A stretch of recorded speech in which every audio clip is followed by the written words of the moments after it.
ابراہیم علیہ السلام کھانا تناول نہ فرماتے، یہاں تک کہ کوئی مہمان آتا تو پھر اس کے ساتھ کھانا تناول فرماتے۔ قرآن پاک کے اندر ہے حل اتاک حدیث ضیف ابراہیم المکرمین، کیا آپ کے پاس ان کی بات چیت نہیں پہنچی، حضرت ابراہیم اور ان کے جو مہمان تھے ان کا قصہ۔ حل اتاک حدیث ضیف ابراہیم المکرمین اذ دخلوا علیہ فقالوا السلام، جب وہ آپ کے پاس آئے حضرت ابراہیم علیہ السلام، ایک روایت پتہ آپ نے کئی دن گزر گئے آپ نے کھانا نہیں کھایا تھا، آپ روزانہ راستے میں کھڑے ہو جاتے یہاں تک کہ کوئی مہمان گزرے تاکہ میں اس کے ساتھ مل کر کھانا کھاؤں۔ تو جب اللہ تعالیٰ نے کوئی نہ آیا تو اللہ تعالیٰ نے آسمان سے جو ہے اپنے فرشتے بھیج دیے، انسانی شکلوں میں وہ مہمان بن کر تشریف لے آئے، تو انہوں نے آ کر آپ کو سلام کیا، تو آپ نے بھی آگے سے سلام کا جواب دیا اور آپ نے فرمایا قال السلام، میرا بھی سلام ہو قوم منکرون، ایسی قوم کو جس کو میں نہیں جانتا، جس کو میں نہیں جانتا۔ تو انہوں نے جب آپ کے پاس آئے آپ ان کو اپنے گھر پر لے آئے، آپ نے ان کے لیے اللہ تعالیٰ نے قرآن پاک میں ارشاد فرمایا حل اتاک حدیث ضیف ابراہیم المکرمین اذ دخلوا، جب آپ کے پاس آئے علیہ فقال السلام، قال السلام القوم منکرون، میرا بھی سلام ہو ایسی قوم کو جس کو میں نہیں جانتا، آج سے پہلے میں نے آپ لوگوں کو اپنے علاقے میں نہیں دیکھا۔ فراغ الی اہلہ فجاء بعجل سمین، آپ اپنے گھر میں آئے اور پھر آپ نے کیا کیا، ایک موٹا تازہ بچڑا ذبح کیا۔ اجل اس کو کہتے ہیں، بچڑے کو کہتے ہیں، بچڑا گائے کے بچے کو، تو آپ نے ایک بچڑا ذبح کیا۔ سمین، سمین کہتے ہیں موٹا تازہ، فروا، کمزور نہیں، گوشت والا جو ہے، آپ نے بچڑا ذبح کیا۔ بچڑا ذبح کرنے کے بعد آپ نے اس کا گوشت بنایا، آپ نے اس کا گوشت بنایا، گوشت بنانے کے بعد پکا کر ان کے سامنے رکھا، مہمانوں کے سامنے رکھ دیا، تو انہوں نے اس گوشت کو نہیں کھایا۔ قرآن پاک میں ہے فراغ الی اہلہ فجاء بعجل سمین فقربہ الیہ، آپ نے ان کے قریب وہ کھانا جب کیا فقربہ الیہ فقال الا تاکلون، جب انہوں نے کھانا نہ کھایا تو آپ نے فرمایا کھا کیوں نہیں رہے، یہ تو میں نے آپ لوگوں کا ہی نہیں بنایا ہے، میں نے آپ کی مہمان نوازی ہی کے لیے بنایا ہے، آپ کی تقریب کے لیے بنایا ہے کہ جب کوئی مہمان آتا ہے ہمارے گھروں پر تو کس طرح ہم اس کی عزت و تکریم کرتے ہیں، اس کے لیے طرح طرح کے کھانے بناتے ہیں، اس کے لیے ہر طرح کی جو ہے ہم اس کو سہولت مہیا کرنے کی کوشش کرتے ہیں کہ ہمارا جو مہمان ہے کہیں ناراض نہ ہو جائے، ہمارا مہمان کہیں ناراض نہ ہو جائے، اس کی جو ہے عزت و افضائی میں کوئی کمی باقی نہ رہ جائے۔ تو حضرت ابراہیم نے بھی اپنے مہمانوں سے ایسے ہی سلوک کیا، جو کھانا بنا کر ان کے سامنے پیش کیا تو انہیں کہا کہ کھاؤ، تو انہوں نے جب نہ کھایا تو حضرت ابراہیم کے دل میں خوف پیدا ہوا کہ کہیں میرا کھانا ان کو اچھا نہیں لگا، کیا میں نے کوئی کمی بیشی چھوڑ دی ہے، کیا میرے کھانے میں کوئی کمی، پکانے میں کوئی کمی باقی رہ گئی ہے کہ یہ کھانا نہیں کھا رہے، کھانا تناول نہیں کر رہے، حالانکہ کھانا تو ان کے سامنے رکھ دیا گیا ہے۔ تو انہوں نے کہا تو جب انہوں نے فقال الا تاکلون فاوجس منهم خیفہ، حضرت ابراہیم کے دل میں خوف پیدا ہوا کہ شاید ان کو اچھا نہیں، قالوا لا تخف، انہوں نے کہا کہ ڈرو نہیں، وبشروه بغلام علیم، انہوں نے آپ کو بیٹے کی خوشخبری سنا دی۔ کیا ابراہیم اللہ تعالیٰ تجھے بیٹا عطا فرمائے گا، اے ابراہیم اللہ تعالیٰ تجھے بیٹے کی خوشخبری سناتا ہے۔ فبشروه بغلام علیم فاقبلت امرأته فی سرۃ، تو حضرت ابراہیم علیہ السلام کی جو زوجہ حضرت سارہ ہے، جب انہوں نے جب یہ بات سنی کہ جو مہمان ہیں وہ حضرت ابراہیم سے کیا کلام کر رہے ہیں، تو انہوں نے جب کہا کہ ایک بیٹے کی خوشخبری سنا رہے ہیں، فاقبلت امرأته، تو وہ حیرانگی میں آئی، فاقبلت امرأته فی سرۃ فسقط وجهها، اس کا چہرہ جو ہے حیران رہ گیا، اس نے حیرانی کے عالم میں کہا فسقط وجهها وقالت انا عجوز عقیم، میں تو بھانج ہوں اور میں بوڑھی ہو چکی ہوں، کیا اللہ تعالیٰ مجھے بیٹا عطا فرمائے گا، میں تو اب بوڑھی ہو چکی ہوں، میری عمر بہت زیادہ ہو چکی ہے اور میں بھانج پن میں مبتلا ہوں کہ جن کے اولاد نہیں ہو سکتی، ڈاکٹر جواب دے دیتے ہیں، لیکن میرا رب جو چاہتا ہے وہ فرما دیتا ہے، واللہ علی کل شیء قدیر، اللہ تعالیٰ ہر چیز پر قادر ہے، وہ جب کسی چیز کا ارادہ فرما لیتا ہے تو کہتا ہے کن ہو جا، تو وہ چیز ہو جاتی ہے، کن فیکن، بس وہ چیز ہو جاتی ہے۔ تو انہوں نے کہا قالوا کذالک، سکت وجہ وقالت انا عجوز حکیم قالوا كذلك قال ربك انه هو الحکیم العلیم. اسی طرح ہی ہمیں تیرے رب نے فرمایا, ہمیں تیرے رب نے یہی فرما کر بھیجا, انه هو الحکیم العلیم, وہی حکمت جاننے والا, وہی علم والا ہے, وہی علم والا ہے, وہی جانتا ہے, وہی ہر شے کے پس پردہ جانتا ہے کہ کیا کرنا, کس کو کب اولاد دینی ہے, کس کو اولاد نہیں عطا فرمانی, یہ سب اسی کے کام ہیں. لوگ جو ہے جھگڑتے رہتے ہیں کہ فلاں کو جو ہے اولاد نہیں ہوئی, ارے ناجان, ارے نادان, کیا اولاد کسی انسان کے ہاتھ میں ہے؟ نہیں, بلکہ یہ تو اللہ کی عطا کرتا ہے. اللہ تعالیٰ جسے عطا چاہتا ہے عطا فرما دیتا ہے, جسے چاہتا ہے بیٹیاں عطا فرماتا ہے. یہب لمن یشاء اناثا ویہب لمن یشاء الذکور, جسے چاہتا ہے بیٹیاں عطا فرماتا ہے, جسے چاہتا ہے بیٹے عطا فرماتا ہے. جیسا کہ حضرت سیدنا زکریا علیہ السلام نے جب دیکھا کہ حضرت مریم پر اللہ تعالیٰ نے اپنی عنایات فرمائی ہیں, وہی مسجد کا ذکر ہے, بیت المقدس کا ذکر. حضرت مریم علیہ السلام مسجد کے اندر, محراب کے اندر, محراب میں جب آپ وہاں پر رہتی تھی, اللہ کی عبادت کیا کرتی تھی, کیونکہ آپ کے والدین نے منت مانی تھی کہ اگر ہمارے ہاں اولاد پیدا ہو تو ہم جو ہے اللہ کے گھر میں دے دیں گے, تاکہ وہ اللہ کے گھر کی خدمت کریں. اللہ کے گھر کی خدمت کرنا بڑا اعزاز کا کام ہے. جو اللہ کے گھر کی صفائی کرتا ہے, اللہ تعالیٰ اس کے دل کی صفائی کرتا ہے. جو اللہ کے گھر کی صفائی کرتا ہے, اللہ تعالیٰ اس کے دل کی صفائی فرما دیتا ہے. اللہ تعالیٰ اس کے دل کو صاف کر دیتا ہے. اللہ تعالیٰ اس کے دل کے میل کچیل کو صاف کر کے اللہ تعالیٰ اسے اپنا قرب عطا فرما دیتا ہے.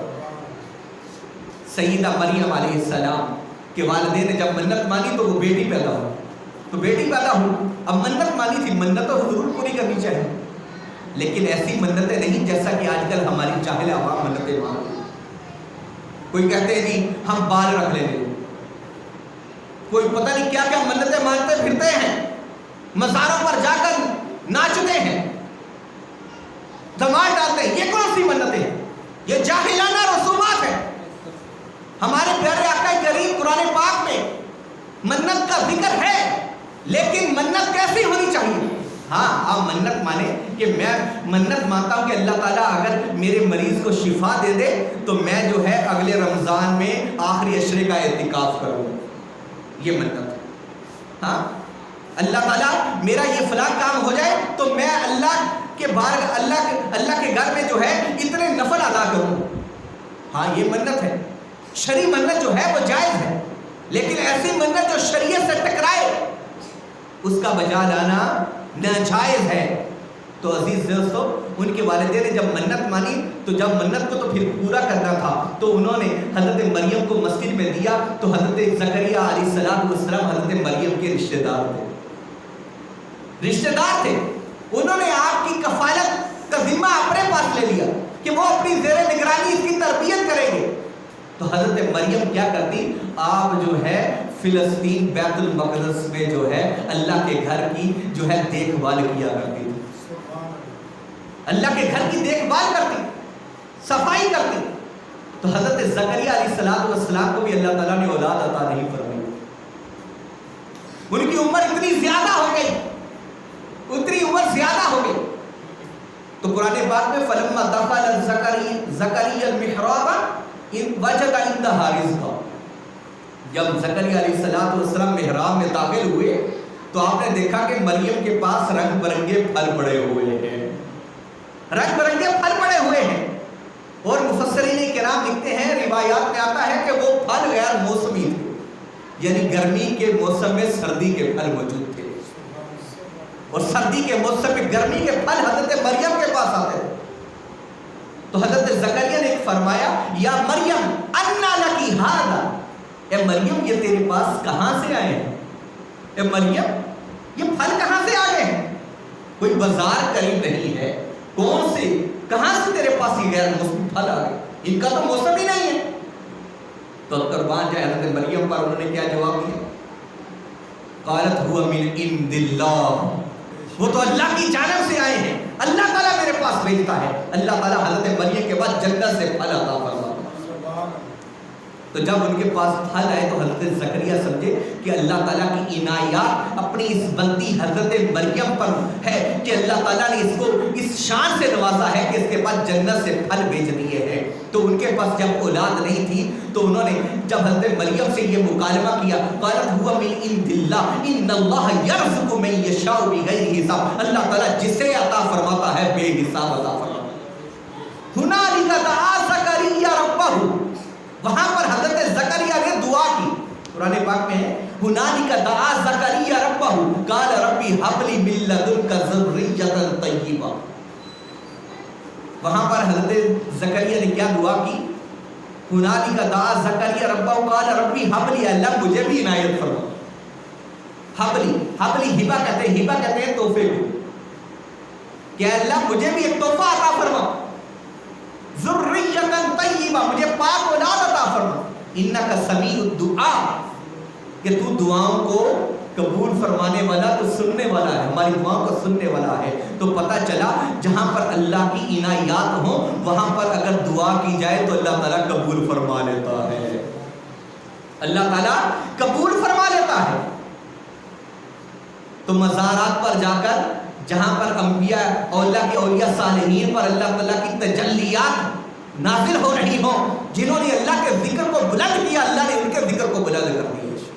تو وہاں پر جو دعا کی جائے، ہم جا کر مزار والے سے تو نہیں کہتے کہ اے اللہ اے فلان، اے اللہ کے بزرگ میری دعا قبول کر لے. نہیں، ہم کہتے ہیں اے اللہ یہ تیرا جو بندہ ہے یہ تیرا بڑا ہی عاجز بندہ تھا، اس پر تیری خصوصی عنایات بھی ہیں، اے اللہ اس کے وسیلے سے مجھے بھی عطا فرما دے، اے اللہ اس کے وسیلے سے مجھے عطا فرما. تو پھر اللہ تعالیٰ اللہ کی جب نیک بندوں کے ذریعے سے دعا کی جائے تو اللہ تعالیٰ قبول فرما لیتا ہے. جیسا کہ حضرت زکریا نے فرمایا کہ جب دیکھا کہ حضرت مریم پر اللہ کی عنایات نازل ہوئی ہے، اللہ تعالیٰ کی طرف سے خصوصی توجہ ہے، تو پھر انہوں نے وہیں پر کھڑے ہو کر محراب میں اللہ سے دعا کی ربی ھب لی من لدنک ذریۃ طیبہ، اے اللہ مجھے پاک اولاد عطا فرما. انک سمیع الدعاء فنادتہ الملائکۃ، فرشتوں نے حضرت زکریا کو پکارا. فنادتہ الملائکۃ وہو قائم یصلی فی المحراب، اور وہ محراب میں کھڑے ہو کر نماز پڑھ رہے تھے. ان اللہ یبشرک بیحییٰ مصدقا بکلمۃ من اللہ وسیدا وحصورا ونبیا من الصالحین. اللہ تعالیٰ تجھے یحییٰ کی بشارت عطا فرما کہ یہ سید ہوگا، وحصورا، اور عورتوں کی رغبت نہیں رکھے گا، وَنَبِيًّا، اور اللہ کا نبی ہوگا، من الصالحین، اور صالحین میں سے ہوگا. عزیزان گرامی، یہ وہ مقام ہے کہ حضرت زکریا کو اللہ تعالیٰ نے بیٹا عطا فرمایا، حضرت یحییٰ علیہ السلام عطا فرما دیا. جب ان کی عمر جو ہے بہت دراز ہو چکی تھی، بوڑھے ہو چکے تھے، لیکن اللہ تعالیٰ نے اپنے بندے کی دعا کو قبول فرمایا. تو یہ وہی مقام ہے، حضرت جو بیت المقدس جو ہے یہ وہی ارض پاک ہے جس کو جو ہے مختلف انبیاء کی قدم بوسی کا شرف حاصل ہوا ہے. بہت سارے انبیاء کی قدم بوسی کا شرف حاصل ہوا ہے. یہی وہ ارض مبارکہ ہے جس کو کہا گیا لقد وفی ھذا البلد الامین، اور اس بلد امین جو امن والا ملک ہے، امن والا ملک ہے، اس کی قسم اللہ تعالیٰ نے قسم ارشاد فرمائی والتین والزیتون، کہ ہمیں انجیر کی قسم اور زیتون کی قسم، وطور سینین، اور طور سینا کی قسم، وھذا البلد الامین، اور اس پاک ملک کی قسم، اس امن والے ملک کی قسم. تو عزیزان گرامی، یہ امن والا ملک جو ہے ملک شام ہے، جس کی سرزمین پر بیت المقدس واقع ہے. یہ وہ مقام ہے جس کو مسلمانوں کا جو ہے قبلہ اول فرمایا گیا ہے. یہ وہ مقام ہے جو بیت الحرم کے بعد 40 سال بعد مارز وجود میں آیا، کہ جس کو جو ہے 40 سال بعد بیت الحرم کے حرم میں پاک جو خانہ کعبہ ہے اس کے 40 سال بعد یہ مقام بنایا گیا، جس کو حضرت یعقوب نے بنایا. اور بعد میں جو ہے مختلف انبیاء کرام نے اس کی تجدید کرتے رہے، دوبارہ تعمیرات ہوتی رہی. لیکن آج جو ہے وہاں پر بڑے بڑے پروپوگنڈے ہو رہے ہیں. یہودی جو ہے، اور میں ایک بات کی طرف آپ کی نظر دوڑاتا رہوں کہ لوگ جو ہے کہتے ہیں کہ اسرائیل مردہ باد، اسرائیل مردہ باد. یہ نہیں کہنا چاہیے، ہمیں کہنا چاہیے یہ یہودی جو ہیں یہ خبثاء ہیں، یہ شیطان ہیں، یہ جہاں پر بھی جاتے ہیں وہاں پر شر پسندی کا مظاہرہ کرتے ہیں. لیکن جو ہے اسرائیل وہ تو اللہ کے نبی کا نام ہے. اسرائیل اللہ کے نبی حضرت یعقوب کا نام ہے. حضرت یعقوب کا اصلی نام جو ہے وہ حضرت اسرائیل علیہ السلام ہے. تو ہم کہیں گے یہ بنی اسرائیل والے پتھر دل ہیں، انہوں نے جہاں پر بھی جا کر پڑاؤ ڈالا وہیں پر شر پسندی کا مظاہرہ کیا، ان کو جو ہے در بدر کی ٹھوکریں کھانا ان کا مقدر ہے، یہ یہاں پر بھی گئے ہیں، ان کو جو ہے وہاں سے ملک بدر کیا گیا ہے، وہاں سے شام سے ملک بدر ہوئے، مدینہ سے ملک بدر ہوئے، جہاں پر بھی جا کر یہ آباد ہوئے، کبھی جا کر جرمنی میں آباد ہوئے تو وہاں سے ان کو ملک بدر کیا گیا، کبھی یہ برطانیہ میں جا کر آباد ہوئے تو وہاں سے ان کو ملک بدر کیا گیا، روس میں گئے تو وہاں سے ملک بدر کیا گیا، یہاں تک کہ سلطنت عثمانیہ میں وہاں پر ان کے تحت رہتے رہے، لیکن انہوں نے وہاں بھی شر پسندی کا مظاہرہ کرتے رہے، لیکن جب ان کو برطانیہ نے 1919 کے اندر جو ہے ان کو وہاں پر آ کر آباد کیا تو انہوں نے اپنے بہت سارے یہودیوں کو مختلف ممالک سے لا کر وہاں پر آباد کرنا شروع کر دیا، اور وہاں پر جا کر فلسطین میں مسلمانوں کی سرزمینوں کو زیادہ پیسے ادا کر کے خریدتے رہے، یہاں تک کہ آج انہوں نے وہاں پر جس کو بیت المقدس ہم کہتے ہیں، اس کو یہ یروشلم کہا جاتا ہے، یروشلم کہتے ہیں، اور اس میں کے اندر کہتے ہیں کہ اس کے نیچے جو ہے کھنڈرات جو ہے وہاں پر ہیکل سلیمانی ہے، ہیکل سلیمانی کے بارے میں بتاتا چلوں، ہیکل سلیمانی یہود کہتے ہیں کہ وہ ہیکل سلیمانی جو ہے وہ ہمارا معبد ہے جس کی طرف ہم عبادت کرتے ہیں، معبد جو ہے ہیکل سلیمانی جہاں اس کے اندر وہ تابوت سکینہ تھا جس کے اندر حضرت موسیٰ علیہ السلام کا عصا مبارک، حضرت ہارون علیہ السلام کا امامہ شریف تھا، اور بقیہ انبیاء کرام کی یادگاریں تھی، اس کو جو ہے وہ اپنی بہت زیادہ توجہ کا مرکز سمجھتے تھے اور اس کو اپنے سامنے رکھ کر جو دعا کرتے تھے تو اللہ تعالیٰ قبول فرماتا تھا۔ تو وہ کہتے ہیں کہ یہ جو تابوت سکینہ ہے اس کے بارے میں مختلف روایات ہیں کہ اس کو اللہ نے آسمان پر اٹھا لیا، جب انہوں نے اس کی قدر نہ کی تو اس کو جو ہے آسمان پر اٹھا لیا گیا، اور مختلف جو ہے بادشاہ گزرے ہیں انہوں نے جو ہے ہیکل سلیمانی کو گرا دیا، لیکن وہاں پر وہ دیواریں گریا جس کو جو ہے یہودی مقدس مقام سمجھتے ہیں، اپنی عبادت کا مرکز سمجھتے ہیں کہ وہاں پر ہماری دعائیں قبول ہوتی ہیں، لیکن عزیزان گرامی یہ بیت المقدس جہاں پر 1300 سال مسلمانوں نے حکومت کی ہے 1300 سال مسلمانوں نے حکومت کی، اور پہلی بار حضرت سیدنا عمر فاروق رضی اللہ تعالیٰ عنہ کے دور میں بیت المقدس کو فتح کیا، کہ جب حضرت مسلمانوں نے جنگ کے لیے آئے تو انہوں نے جنگ لڑنے سے منع کر دیا، کہا کہ اپنے خلیفہ کو بلا لو، ہم ان کے لیے دروازے کھول دیں۔ جب آپ کو خط لکھا گیا، پہلے تو کیا کیا، حضرت سعد بن ابی وقاص خالد بن ولید رضی اللہ تعالیٰ عنہ کو اپنا امیر بنا کر پیش کیا، امیر بنا کر جب پیش کیا تو انہوں نے کہا کہ نہیں یہ آپ لوگوں کا خلیفہ نہیں، کہا کہ اچھا تم لوگوں کو کیسے پتا چلا یہ ہمارا خلیفہ نہیں ہے؟ انہوں نے کہا کہ اس کے اندر وہ نشانیاں ہی نہیں ہے جو ایک خلیفہ کے اندر ہونی چاہیے۔